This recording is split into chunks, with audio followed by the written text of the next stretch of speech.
This is the story of the Crisco Kid, also known as Robert Allen Zimmerman, or as you probably know him, Bob Dylan.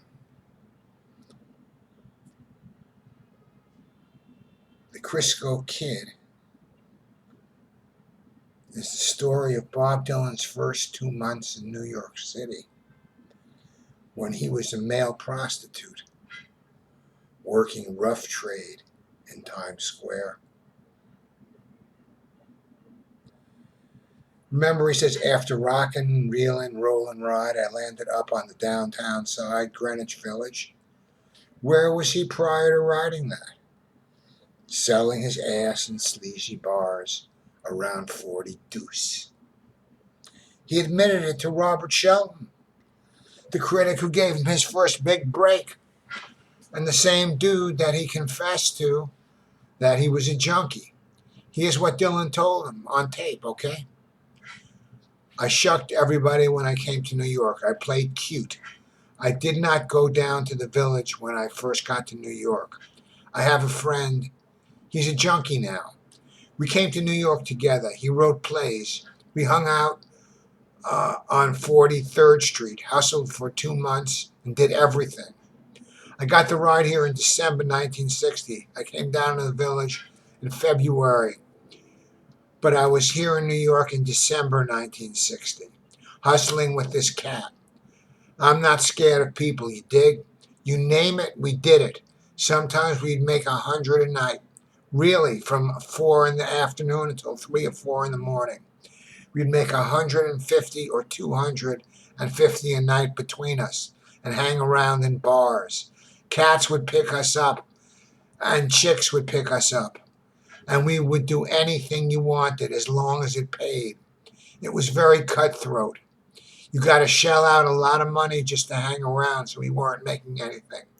We ended up in the village. I had the guitar. I didn't have any place to stay, but it was easy for me. People took me in. That's where I almost got killed before I came down to the village. Times Square.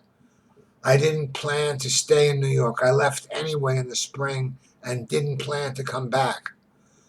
I came back because I really missed it. There was no other place I could really go. The first places I played in were 44th Street and 43rd Street between Broadway and 8th Avenue, in any of those bars. I didn't come down to the village until 2 months later.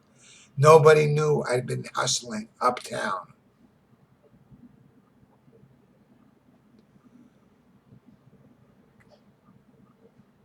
He's a fucking male prostitute, and he almost got killed.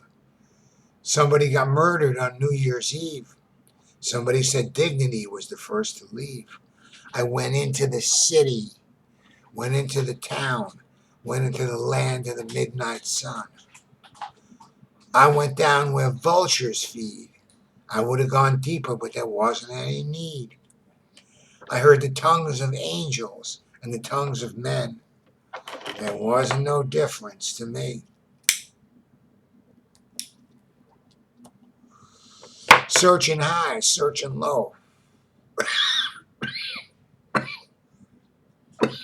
asking the cops wherever I go, have you seen Dignity?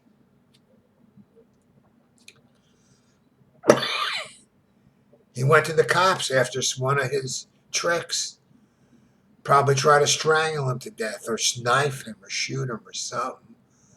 You know, some homosexual who was latent homosexual and, wasn't sure of his sexuality and picked up young Bobby Dylan from some sleazy bar and went to some equally sleazy hotel room, pulled down his fucking pants, and Dylan started to suck his fucking cock. That's our boy, Bob Dylan. He's a fucking fag. That's what he's about. It's fucking bullshit. Selling his fucking ass. Victor Maimonides told Britta Lee Shane that Bob sold his body for 20 a pop when he first came to New York. And she revealed it in her new book, Seeing the Real You at Last. This explains the excerpt from the liner notes to another side of Bob Dylan, which I always thought was about somebody other than Bob Dylan. Michelangelo would have wept if he saw but once where Charlie slept. Whoa, Charlie, I'm afraid you stepped beyond the borders of being kept. What price, what price, what price disgrace was sleeping on a cherub's face? Even Michelangelo, who was rumored to be gay, would have wept, felt sorry, remorse, if he saw but once where Charlie slept, if he saw where Charlie, Dylan and or Dylan's buddy, had sexual relations. Whoa, Charlie, I'm afraid you stepped beyond the borders of being kept. You're not just kept by one man or woman, but are out there on 42s hustling your ass. What price? The cost at which something is obtained. What price? An amount of money for which a person will forsake principles or obligations. What price? That which must be given, done, or undergone in order to obtain a thing. What price? $20. Disgrace to be a male prostitute, for sleeping, sleep with, have sexual relations with, on a cherub's face. A person, especially a child, with an innocent or chubby face. So, unbelievable. Later on, Dylan, he totally does a 360-degree turnabout. And soon after midnight, he writes, Charlotte's a harlot, dresses in scarlet, Mary dresses in green. It's soon after midnight, and I've got a date with a fairy queen. He's got a date with himself. Charlotte's a harlot.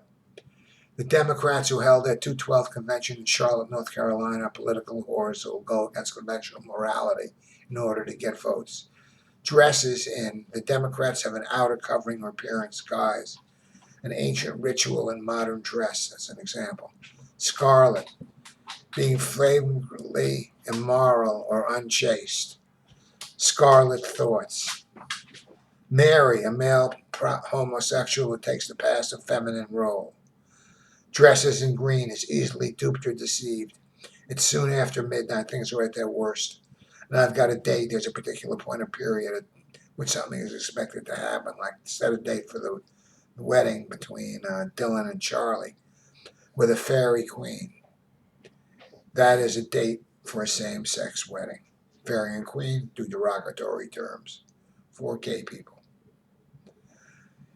And then in Watch the River Flow, Dylan wrote, if I had wings and I could fly, if I was a fairy, a fag, I know where I would go, to hell. But right now, I'll just sit here and watch the river flow. So, there you go.